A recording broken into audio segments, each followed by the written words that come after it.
स्वामी समर्थ। तुम्हा सर्वांचं माझ्या चॅनलमध्ये मनापासून स्वागत आहे। तर बघा, पितृपक्षातला आज आहे शनिवार, आज आहे संकष्ट चतुर्थी। तर आपल्या हिंदू धर्मामध्ये प्रत्येक दिवस हा कोणता ना कोणत्या देवी देवतांना समर्पित असतो। त्याच प्रकारे आज शनिवार आहे, भगवान शनी देवांना समर्पित असतो आणि आज चतुर्थी पण आहे।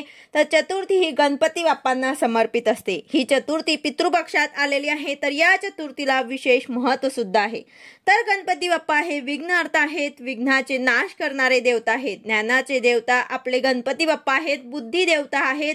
त्याचप्रमाणे गणपती बाप्पा हे सर्वांचे लाडके आणि सर्वांना आवडणारे देवता आहेत। सर्वजण गणपती बाप्पांची अगदी प्रेमाने आणि मनोभावे सेवा करत असतात, पूजा करत असतात आणि त्यांचे काही उपाय देखील आपण करत असतो। त्याचबरोबर गणपती बाप्पा हे आपल्यावरती लवकर प्रसन्न होतात आणि त्यांना प्रसन्न करण्यासाठी आपण जे काही उपाय करत असतो, त्यांची जी काही पूजा करत असतो, ती अगदी मनोभावे आपण केली तर गणपती बाप्पा आपल्यावरती लवकर प्रसन्न होतात। त्यामुळेच आपल्याला आज संकष्ट चतुर्थीला अतिशय प्रभावी एक उपाय आपल्याला करायचा आहे।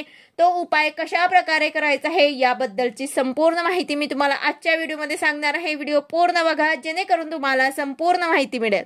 जर तुम्ही चॅनलवर नवीन असाल तर चॅनलला सबस्क्राइब करायला मात्र विसरू नका आणि व्हिडिओला लाईक करायला मात्र विसरू नका। बघा, प्रत्येक आई वडिलांना आपल्या मुलाबाळांसाठी हा उपाय करायचा आहे।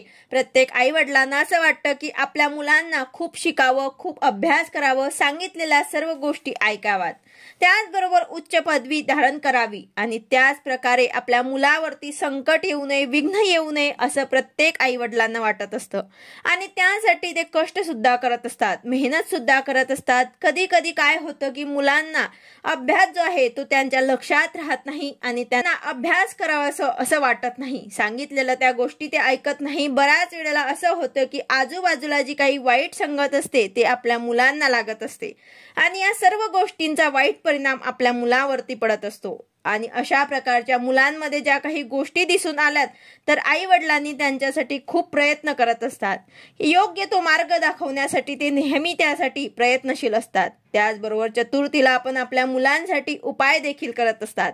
तर चतुर्थीला जर आपण आपल्या मुलाबाळांसाठी काही उपाय केले तर या उपायाचं फळ आपल्याला मिळत असतं। त्यामुळेच हा उपाय जो आहे तो तुम्हाला तुमच्या अगदी लहान मुलं असतील जरी तुम्हाला करायचं आहे, मोठं मुलं असतील तरी त्यांच्यासाठी तुम्ही हा उपाय करू शकतात। आता जी लहान मुलं आहे ते बऱ्याच वेळा चिडचिडपणा करत असतात, हट्टीपणा करत असतात आणि एखादी गोष्ट जी आहे ती ऐकत नाही किंवा ते सतत दिवसभर त्रास देत असतात।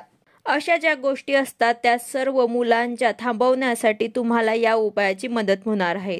मोठ्या मुलांच्या बुद्धीसाठी जर तुम्ही हा उपाय केला तर त्यांच्या बुद्धीमध्ये सुद्धा वाढ होईल आणि त्यांच्या अभ्यासामध्ये सुद्धा मन लागेल आणि वाचलेलं सुद्धा त्यांच्या लक्षात राहील। तर त्यामुळे त्यांना परीक्षेमध्ये सुद्धा मदत होईल आणि त्यांना प्रगती, यश मिळेल। जर तुमचे मुलं मोठे असतील, नोकरी करत असतील तर त्यामध्ये सुद्धा त्यांना यश मिळेल। अशा प्रकारे तुमच्या लहान मुलं किंवा मोठे मुलं असतील किंवा नोकरी करण्यासाठी ते प्रयत्न करत असतील तर त्यासाठी सुद्धा त्यांना यश मिळेल। तर हा उपाय तुम्ही लहानांपासून तर मोठ्या मुलांपर्यंत तुम्ही हा उपाय करू शकता। तर बघा, उपायासाठी तुम्हाला काय लागणार आहे, 2 वेलची लागणार आहे, सोबत 5 दुर्वा लागणार आहे आणि गुळ फुटाणे लागणार आहे।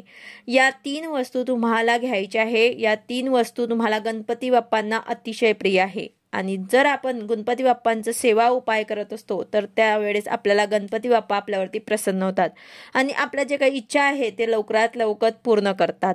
तर आज संकष्ट चतुर्थी असल्यामुळे गणपती बाप्पांची आपल्याला विधिवत पूजा करायची आहे, गणपती बाप्पांचा आपल्याला अभिषेक करायचा आहे, त्यांची विधिवत पूजा करायची आहे, त्यांना गंध, अक्षदा, फुलं, दुर्वा वाहून अशा प्रकारे त्यांची विधिवत पूजा करून गणपती अथर्वशीर्षाचे पठण करायचे आहे। त्याचबरोबर आपल्याला त्यांच्या आवडीचं जास्वंदीचे लाल फूल अर्पण करायचं आहे। हा उपाय तुम्हाला दिवसभरामध्ये कधीही करू शकतात।